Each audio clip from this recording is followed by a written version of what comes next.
ముందు ఆశీర్వదించి కొంతమందిని తర్వాత విరగొడతాడు. ఇది రొట్టె దగ్గర జరిగింది. కొంతమందిని ముందే విరగొట్టి తర్వాత ఆశీర్వదిస్తాడు. ఇది యాకోబు జీవితంలో జరిగింది. యాకోబు నన్ను దీవించితేనే కానీ నిన్ను పోనీయను అన్నాడు. యాకోబు తొడ గూటి మీద కొట్టి యాకోబును విరగొట్టి ఆ తరువాత యాకోబును దీనునిగా చేసి ఆయన ఆశీర్వదించి వెళ్ళినట్లుగా మరి ఆదికాండంలో మనం చదువుతాం. ఇది మీకు తెలిసిన స్టోరీయే. కొంతమందినేమో ముందు ఆశీర్వదించి తర్వాత విరగొడతాడు. విరగొడుతున్నాడు అంటే అర్థమైంది, దేవునికి స్తోత్రం. ఆశీర్వదించాడు కాబట్టి చేతుల్లో తీసుకున్నాడు కాబట్టి విరగొడుతున్నాడు. కాబట్టి విరవబడుతున్న ప్రతి ఒక్కరికి ఉండాల్సిన అనుభవం ఏంటి? నేను ఆయన చేతుల్లో ఉన్నాను, ఆయన నన్ను ఆశీర్వదించి ఉన్నాడు. ఓకేనా? యాకోబుకేమో ముందు విరగొట్టి తర్వాత ఆశీర్వదించాడు. కొంతమందిని ముందు ఆశీర్వదించి తర్వాత విరగొడతాడు. దేవునికి స్తోత్రం. యాకోబుది కూడా అంతే జరిగింది. ముందు విరగొట్టి తర్వాత ఆశీర్వదించినట్టు కనపడుతుంది కదా. ఏం విరగొట్టాడు? తొడగూటి మీద కొట్టాడు. తొడగూడు వసిలింది. అతను కొంచెం అవిటివాడయ్యాడు, కుంటటం మొదలుపెట్టాడు. మీకు తెలుసా, తొడగూడు ఒక్కటి వసిలినందుకు యాకోబు దీనుడయ్యాడా, లేకపోతే ఆ తర్వాత ఏమన్నా జరిగిందా? మీకు తెలిసి దేవుడు అక్కడ కొట్టిన దెబ్బ ఒక్కటే, యాకోబు తొడగూటి మీద. కానీ మీకు తెలుసా, ఆ రోజు అలా కొట్టి యాకోబుని కాళ్ళ మీద పడేటట్టు చేసి ఆశీర్వదించి వెళ్ళాడు కదా. ఆ తరువాత యాకోబు జీవితంలో చేదైన అనుభవాలు స్టార్ట్ అయినాయి. ఇది వింతైన సంగతి. ఇప్పుడు దేవుడు తొడగూటి మీద కొట్టి ఆశీర్వదించి వెళితే లైఫ్ ఎలా ఉండాలి? సూపర్గా ఉండాలి. కానీ మీరు యాకోబు జీవితం చదవండి, అగచాట్లన్నీ అక్కడి నుంచే స్టార్ట్ అయినాయి. షెకెముకు పోతే దీనాని ఆయన కూతుర్ని షెకెమోడు పాడు చేయటం, యాకోబు కొడుకులు లేచి వాళ్ళందరినీ జావగొట్టడం అక్కడ జరిగింది. కూతురు లైఫ్ కొలాప్స్ అయింది. కూతురు పేరేందో దీనా. స్తోత్రం. ఇంకక్కడి నుంచి ముందుకెళ్తే రూబేను తండ్రి పడకెక్కటం, తండ్రి ఉపపత్నిని రూబేను సమీపించటం, చేదేగా కన్న కొడుకు చేసిన గాయం. ఇంకా కొంచెం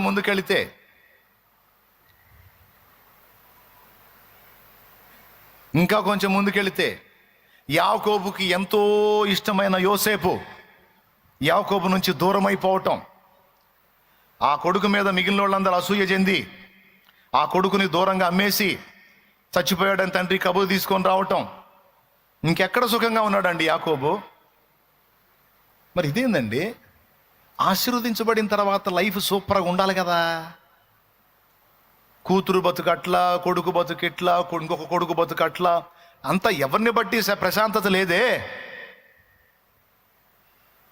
ఏమన్నా అర్థమైందని నేను చెప్పేది? కానీ ఒకటి మాత్రం నిజం, ఇన్ని బాధలు ఇన్ని ఇబ్బందులు ఎదుర్కొంటున్నా యాకోబు ఆశీర్వదించబడిన వాడే.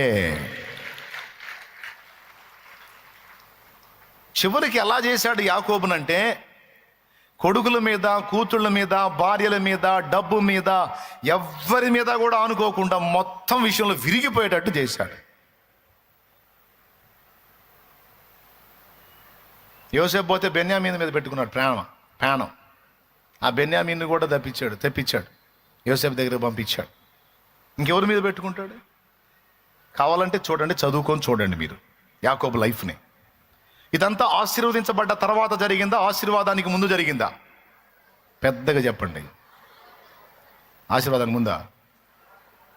ఆశీర్వదించబడ్డ తర్వాత. దేవునికి మహిమ కలుగును గాక. యోసేపుకి దేవుడు దర్శనం ఇవ్వకముందు సుఖంగా ఉన్నాడా, దర్శనం ఇచ్చిన తర్వాత సుఖంగా ఉన్నాడా? యోసేపును దేవుడు ఆశీర్వదించి దర్శనం ఇచ్చిన తర్వాత సుఖంగా ఉన్నాడా, ఇయ్యకముందా? ఇవ్వకముందు ప్రశాంతంగా ఉన్నాడండి. శుభ్రంగా వాళ్ళ నాన్న దగ్గర అద్దాలు అంగి దొడుక్కొని ఎంజాయ్గా ఉన్నాడు. ఆయన దర్శించి నీ అన్నలు నీకు సాగిల పడతారని దర్శనమిచ్చి ఆ ఆశీర్వదించిన తర్వాత అగచాట్లు స్టార్ట్ అయినాయి. పాపం అడుగడుగునా బాధలే. కానీ గమనించాలి, యాకోబు అగచాట్లన్నీ కూడా యాకోబుని శాశ్వతంగా ఆశీర్వదించబడిన వానిగా చేశాయి. యోసేపు అగచాట్లన్నీ యోసేపు ఐగుప్తుని ఏలే స్థాయికి తీసుకెళ్ళినాయి. ఓకే, విరవబడిన రొట్టెలు వేలాది కడుపులకు ఆహారమైనాయి. దేవునికి మహిమ.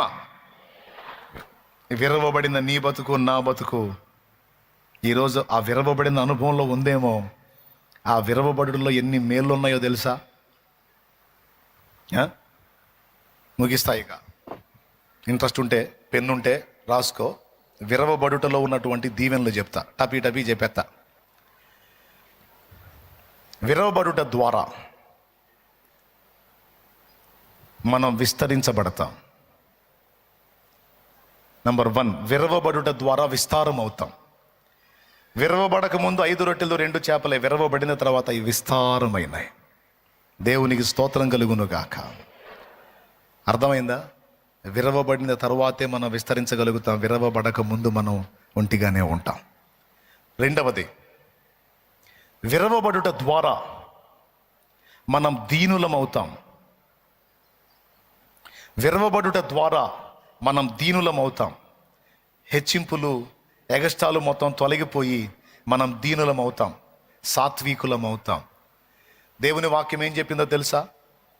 దీనాత్ములు ధన్యులు, ప్రభురాజ్యము వారిది.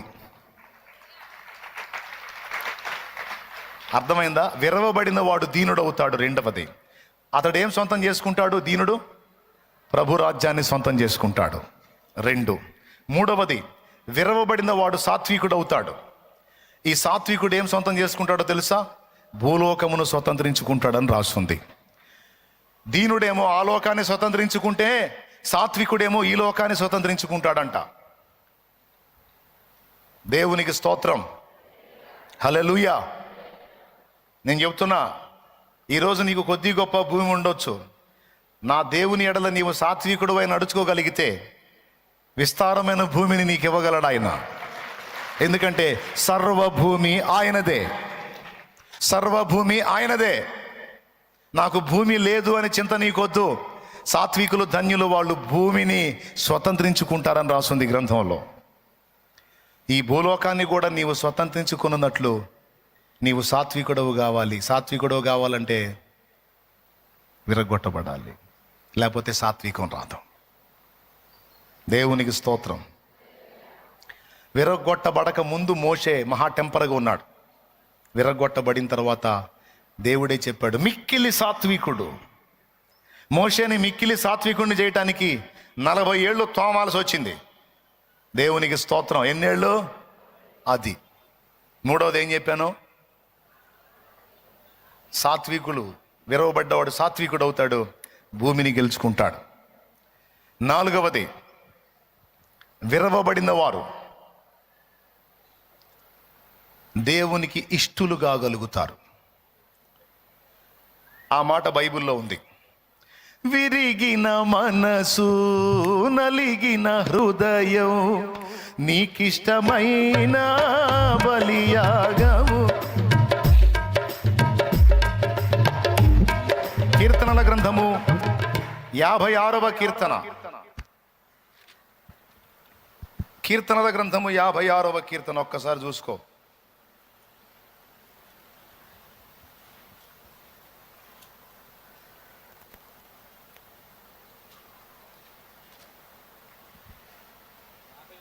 యాభై 51 ఒకసారి తీయండి. 51:16 చదువు. నీవు బలిని కోరువాడవు కావు, కోరిన ఎడల నేను అర్పించుదును. దహన బలి నీకు ఇష్టమైనది కాదు. 17వ వచనం. విరిగిన మనస్సే దేవునికి ఇష్టమైన బలులు. దేవా, విరిగి నలిగిన హృదయమును నీవు అలక్ష్యము చేయవు. అది విరిగిన మనస్సే దేవునికి ఇష్టమైన బలులు. మనల్ని ఇష్టమైన అర్పణగా దేవుడు స్వీకరించాలంటే విరగగొట్టబడిన అనుభవం మనలో ఉంటేనే అది జరిగిద్ది. అర్థమైందా? దేవునికి నీవు నేను ఇష్టమైనటువంటి అర్పణ అగునట్లు తప్పనిసరి పరిస్థితుల్లో దేవుడు విరగొడతాడు. క్లియర్గా ఉందా? రైట్. ఇంకొక మాట చెప్తా, రాసుకో, ఏం పర్లా రాసుకో. నువ్వెక్కడన్నా దేవుడి మాటలు చెప్పాల్సిన అవకాశం వచ్చినప్పుడు చక్కగా వివరంగా ఈ విషయాలు చెప్పొచ్చు, కొంతమందికి నేర్పించవచ్చు. నువ్వు నేర్చుకోవచ్చు, నీ హృదయంలో భద్రం చేసుకోవచ్చు, దేవుని మయంపరచవచ్చు, ఇతరులకు కూడా ఈ అనుభవాలు ఉంటే చెప్పొచ్చు. బతుకంతా వెంటనే కాదు, కాస్త నలుగురికి చెప్పేటట్టు తయారుగాండి. దేవునికి స్తోత్రం. ఏ పొద్దు వింటం కాదు, ఎదుటోళ్ళు కూడా చెప్పాలి. 5వ విషయం చెప్తున్నా, విరగొట్టబడిన వానికే విధేయత ఉంటుంది. విరగొట్టబడుట ద్వారా విధేయత అబ్బుతుంది. అంటే ఏంటో తెలుసా? లోబడటం.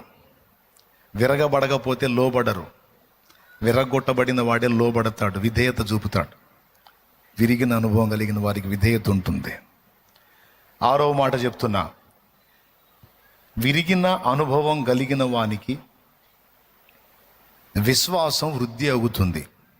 లాస్ట్ మాట, విరిగిన అనుభవం కలిగిన వానికి విశ్వాసం వృద్ధి అవుతుంది. ఎందుకో చెప్తా. ఇప్పుడు మనం మీద, మన బలం మీద మనకి నమ్మకం ఉన్నంత వరకు దేవుణ్ణి ఆశ్రయించడానికి మనం ఇష్టపడం. మన బలం మీద, మన మీద మనకి నమ్మకం ఎంత పోతే అంత మంచిది. కానీ లోకం ఏం చెప్పేదో తెలుసా? నీకు ఆత్మవిశ్వాసం ఉండాలి, నీ మీద, నీ బలం మీద నీకు నమ్మకం ఉండాలని లోకం నేర్పిద్ది. కానీ దేవుని వాక్యం ఏం నేర్పుతుందో తెలుసా? నీవు నీ స్వయం విషయంలో ఎంత ఖాళీ అయితే నువ్వు దేవుని మీద అంత ఆనుకోగలుగుతావు. నా బైబిల్లో రాసి పెట్టుకున్న ఈ మాట అర్థమైందా? నీ మీద నీకు ఎంత అపనమ్మకం వచ్చిద్దో దేవుని మీద నీకు అంత నమ్మకం వచ్చిద్ది.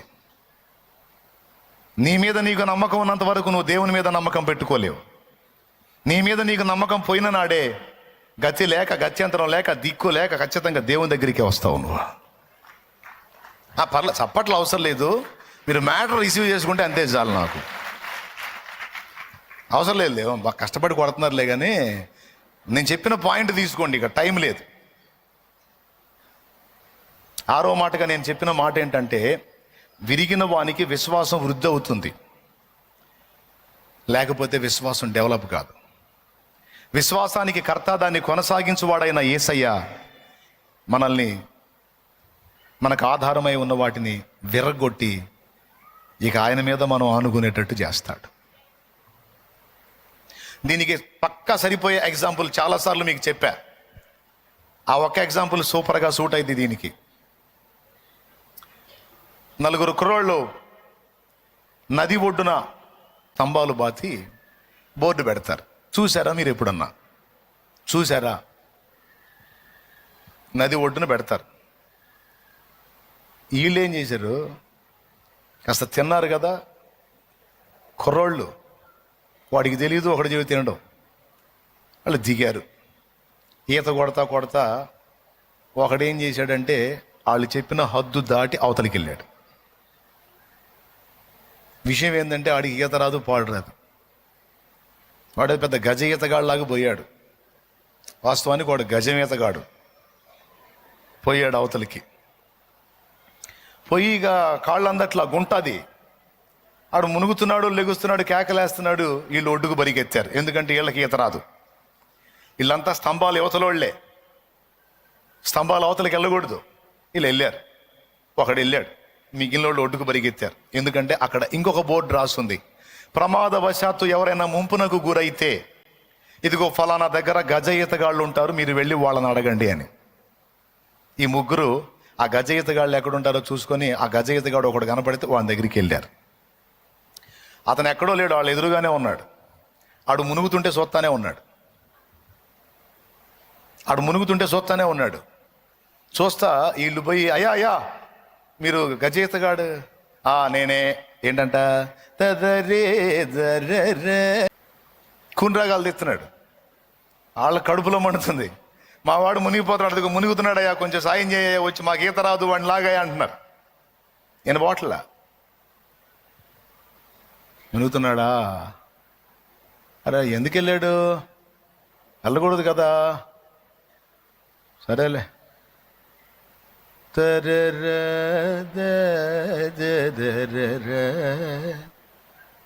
వాడు చచ్చిపోతున్నాడు సార్, వాడు. బాగూడదు కదా మరి, ఎట్టపోతారు అట్లా ఎట్ట పడితే. నీకు ఉద్యోగం ఇచ్చిన అనాలి, నీ కాళ్ళు పట్టుకుంటా సార్ చచ్చిపోతున్నాడు వాడికి పైకి కూడా వచ్చేటట్లేడు సార్. సరే అని చిన్నగా లేచి పోయాడు. ఇక వాడు మునిగి లేచి వాడికి టైఫాయిడ్. ఇక ఆడిని పోయి చొక్కా పట్టుకొని అలాగూ ఒడ్డుకు లాక్కొచ్చి ఒడ్డు మీద పడేసి ఆ పట్టొచ్చి ఆ నీళ్లు గక్కించి అప్పుడు కోప్పడుతున్నాడు వాళ్ళని, రుద్దండ్రా కాళ్ళని. రుద్దండ్రాడి కాళ్ళు చేతులు రుద్దండ్రా, సస్తాడు వాడు, రుద్దండ్రాన్ని హడావుడి చేస్తున్నాడు. అటు బతికాడుగా.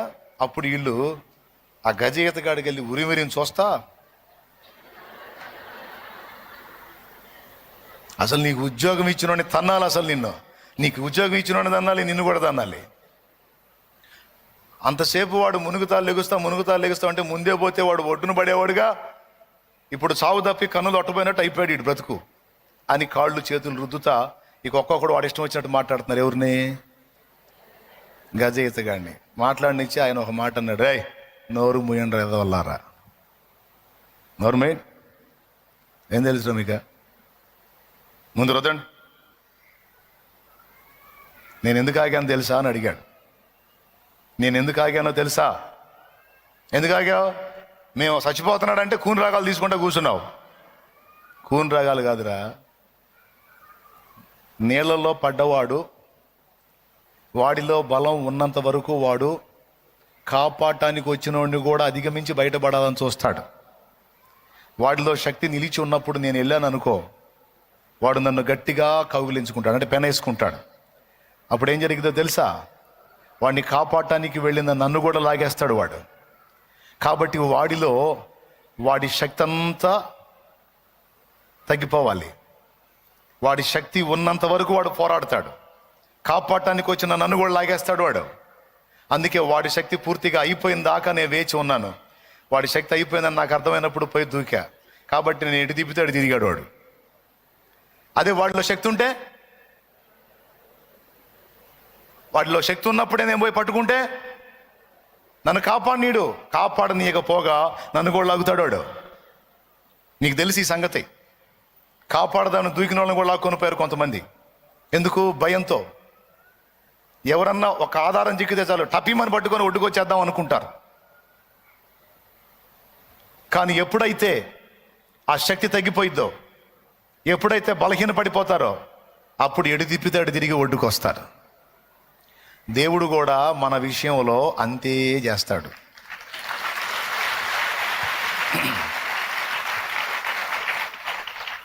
మన బలం మీద, మన జ్ఞానం మీద, మన శక్తి మీద, మన తెలివితేటల మీద, మన వాళ్ళ మీద మనకి విశ్వాసం ఉన్నంత వరకు మౌనం అవుతాడు.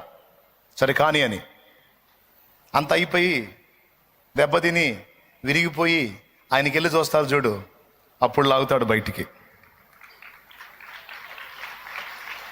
నీ శక్తి నువ్వు కలిగి ఉండి, దాని మీద విశ్వాసం కలిగి ఉండి నువ్వు పోరాడినంత వరకు నీ సొంతంగా దేవుడు మౌనంగా ఉంటాడు.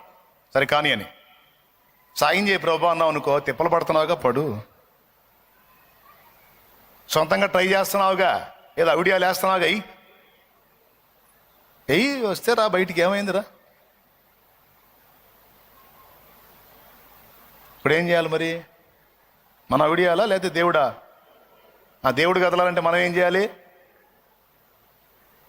మన మీద మనం, మన తెలివితేటల మీద, మన వారి మీద మనం విశ్వాసం పెట్టుకోవటం కాదు, మనం ఆయన మీద విశ్వాసం పెట్టాలి. ముందే ఒప్పుకోవాలి. ఏమని? నా చేత కాదు, నాకు తెలివి లేదు, నేనంత బలవంతురాల్ని, నా బలము నీవే, నా శక్తి నీవే, నా జ్ఞానము నీవే, నా ధైర్యం నీవే, నా విశ్వాసం నీ మీదనే ప్రభు. మానవ ప్రయత్నాలు సాగినంత వరకు దేవుడు మౌనం. నిన్ను తిట్టిన వాళ్ళని నువ్వు కూడా తిడతా ఉన్నావు అనుకో, దేవుడు సైడ్ అయిపోతాడు. తిట్టుకోమ్మా తిట్టు అని. నిన్ను తిడుతున్నా కూడా నువ్వు మౌనం వహించి దేవునికి వెళ్ళి చూసావనుకో, అప్పుడు ఆయన ఎంటర్ అవుతాడు. తిట్టేనోళ్ళు మూతపడేటట్టు ఆయన చేస్తాడు. నీ సొంతంగా నిన్ను నువ్వు సేవ్ చేసుకోవాలని, నిన్ను నువ్వు కాపాడుకోవాలని, నిన్ను నువ్వు బ్రతికించుకోవాలని నీ అంతటా నువ్వు పడే తిప్పలన్నిటినీ దేవుడు మౌనంగా గమనిస్తూ చూస్తూ ఉంటాడు. ఎప్పుడైతే నీ పని చాలించి దేవా అని ఆయన వైపు తిరుగుతావో అప్పుడు మాత్రమే ఆయన కదులుతాడు. నేను అందుకే ముందే చెప్తున్నాను, దేవుడు నీ పక్షమున కదులునట్లు పని చాలించు, నీ పని చాలించు.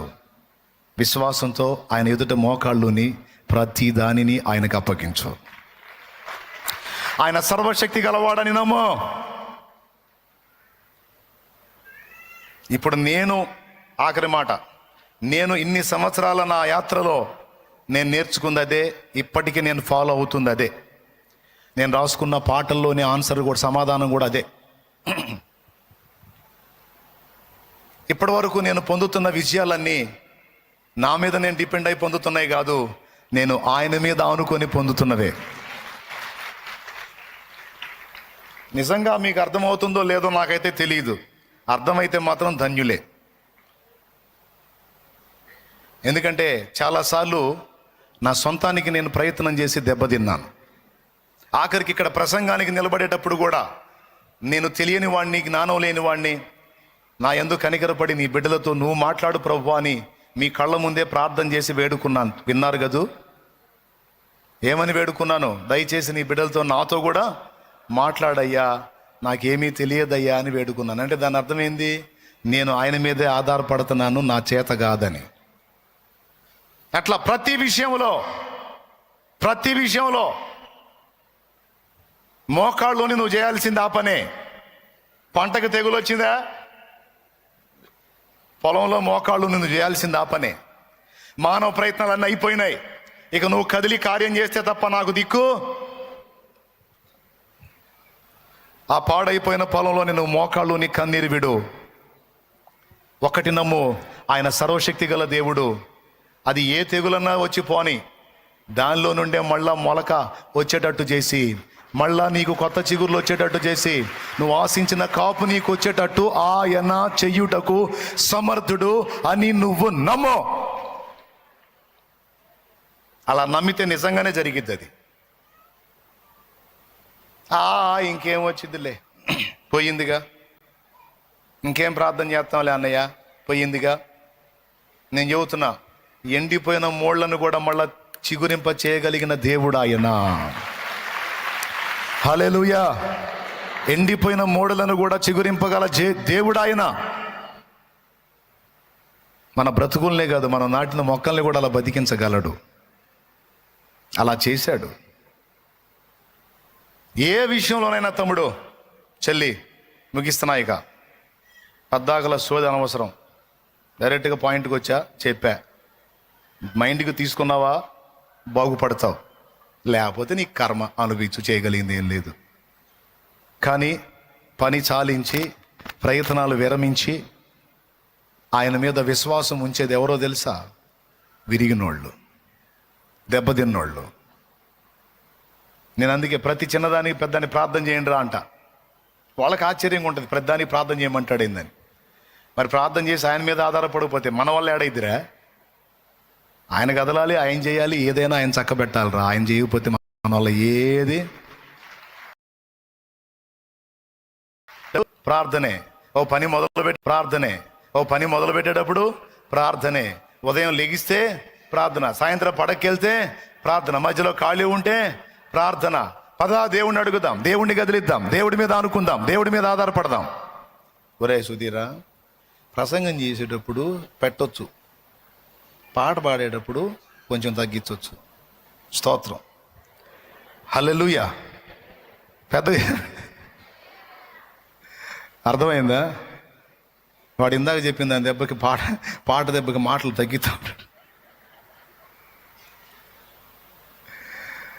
స్తోత్రం చెప్పండి అందరు గట్టిగా. ఏమర్థమైంది? ఆయన యందు నీవు విశ్వాసం ఉంచినట్లు విరగొట్టాలా లేదా? లేకపోతే మనుషుల మీద నీకు విశ్వాసం ఎక్కువ? ఆయన చాలా నమ్మకస్తుడు అండి, మనకు సాయం చేస్తాడు అని నువ్వు ఎవడి మీద అనుకుంటే వాడు అడ్రస్ లేకుండా పోతాడు. ఎవరిని నువ్వు ఆధారం చేసుకుంటావు, మొత్తం జంప్. ఎవ్వరొద్దు మనకు ఆయన. ఎవరైనా యేసయ్య, దేవునికి మహిమ. ఇంకలే టైం అయిపోయింది. ఎవరి మీద నువ్వు ఆనుకున్నా అంతే సంగతులు. నరులను ఆశ్రయించి శరీరులను తనకు ఆధారము చేసుకొని యెహోవా మీద నుండి తన ఆత్మను తొలగించుకున్నవాడు శాపగ్రస్తుడనుంది. మేలు వచ్చినప్పుడు అది వాడికి కనపడదనుంది. ఎవరిని ఆధారం చేసుకుందాం మనం? అది ఆయనే మన ఆశ్రయపురం. అడుగుదామా దేవుణ్ణి, విర్రగొట్టు నాయనా నన్ను, నలగొట్టు నాయనా నన్ను, నీకు అభ్యంతరకరంగా ఏవేమున్నాయో విరిచేయి. అడుగుదామా? విరిగిన మనసు, నలిగిన హృదయం, నీకిష్టమైన బలియాగములా. విరిగిన మనసు, నలిగిన హృదయం, నీకిష్టమైన బలియాగములా. నీ చేతితోనే విరిచిన రొట్టెనై ఆహారమౌదును అనేకులకు. పాడు. నీ చేతితోనే విరచిన రొట్టెనై ఆహారమౌదును అనేకులకు. మహిమ స్వరూపుడా, మృత్యుంజయుడా, మరణము ముల్లును విరచిన వాడా, నీకే స్తోత్రములు నా యేసయ్యా, నీకే స్తోత్రములు, నీకే స్తోత్రములు నా యేసయ్యా, నీకే స్తోత్రములు. దేవుణ్ణి అడుగుదామా? దేవా నన్ను విరో, అనేకులకు ఆశీర్వాద కారణంగా చేయి. సంఘాన్ని విరో, అన్ని జనులకు రక్షణ ప్రసాదించమని అడుగుదాం. ఇవాన్ రాబర్ట్ అనేటువంటి దైవజనుడు ఇదే ప్రార్థన చేశాడు. దైవజనుడు, దేవా నన్ను విరో, సంఘాన్ని ఆశీర్వదించు, సంఘాన్ని విరో, సమాజాన్ని రక్షించు అని ప్రార్థన చేసేవాడు. ఈరోజు మనల్ని విరవమని అడుగుదాం. మనం ఎక్కడెక్కడ నేను దేని మీద ఆనుకుంటున్నానో, దేన్ని బట్టి అతిశయపడుతున్నానో, ఏ మనిషి మీద ఆనుకుంటున్నానో, నా జ్ఞానం మీద ఆనుకుంటున్నాను, ఎక్కడ ఆనుకుంటున్నానో నన్ను విర్రగొట్టు, నన్ను విర్రగొట్టు, నన్ను విరు, నన్ను నలగొట్టు, నన్ను నీకు ఇష్టుడిగా ఇష్టురాలిగా చెయ్యి, నన్ను నీకు ఇష్టమైన దానిగా ఇష్టమైన వాడిగా చెయ్యి. నా కర్మగాలి, నా బుద్ధి గడ్డి తిని నేను నా మీదనో ఇతరుల మీదనో ఆనుకున్నాను, నన్ను క్షమించు ప్రభువా. ఇక ఈ జీవితకాలం నేను నీ మీదనే ఆనుకుంటాను, ఇక నీ మీదే ఆధారపడతాను, నీ వైపే చూస్తాను, నీకే మొర్ర పెడతాను. సీమోను పేతురుకి మళ్ళా ప్రత్యక్షమయ్యాడు. సీమోను నన్ను ప్రేమిస్తున్నావా అన్నాడు. ఎందుకు ప్రేమించట్లేదయ్యా? ప్రేమిస్తున్నాను అల్లా. అదే అంతకుముందు నీకోసం ప్రాణం పెడతా, అంతా ఓవరే, ఇప్పుడు అయిపోయింది. ప్రభువా అది నీకే తెలియను, నా గొర్రెలను కాయి. సీమోను, యోహాను కుమారుడు అయిన సీమోను, నన్ను ప్రేమిస్తున్నావా? ప్రభువా అది నీకే తెలియను, నా గొర్రె పిల్లలను మేపు. సీమోను నన్ను ప్రేమిస్తున్నావా? ప్రభువా నేను నిన్ను ప్రేమించుతున్నాను, ఎంత ప్రేమించుతున్నాను అది నీకే తెలియను. ఇప్పుడు దేవుడు నిన్ను అడుగుతున్నాడు, నా కుమారి నా కోసం నమ్మకంగా ఉండగలవా అని అడుగుతున్నాడు. ఏం చెప్తావు నువ్వు? ఎందుకుండను తండ్రి, ప్రాణమిత్త తండ్రి అంటావా? మరేమంటావు? నీ కృప ఉంటే, నీ సహాయం ఉంటే, నీ దయ నా మీద ఉంటే అలానే ఉండగలను ప్రభువా.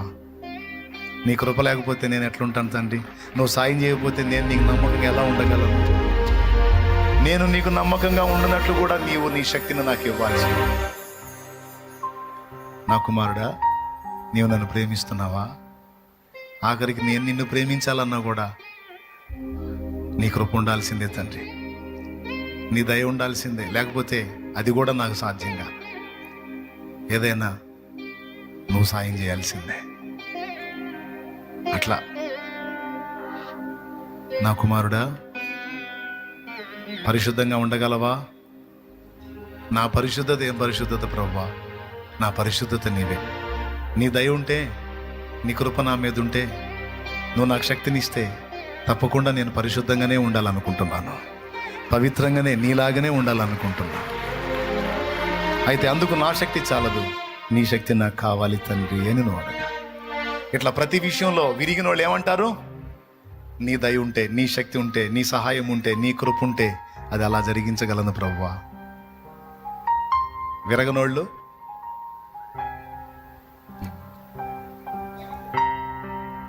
ఫోన్ చేస్తారు, కొంతమంది ఫోన్లో ఆన్సర్ ఇస్తారు, సాయంత్రం 4 గంటలకల్లా వచ్చేస్తానంటారు. నేను పక్కన ఉన్నాను అనుకో, చెబుతా 4 గంటలకు వచ్చేస్తాను అనగానే వాడికి వెళ్ళి చూస్తా, నేను వెళ్తావా అంట. వెళ్తాను అంటాడు. ఒరే, ప్రభు దయ లేకపోతే మధ్యాహ్నమే యాత్ర ముగిసిద్దిరా. కాబట్టి చెప్పాల్సింది ఏంటంటే, నా ప్రభు చిత్తం అయితే 4 వస్తానని చెప్పాలిరా. ప్రభు సెలవు లేక మాట ఇచ్చి నెరవేర్చేవాడు ఎవర్రా?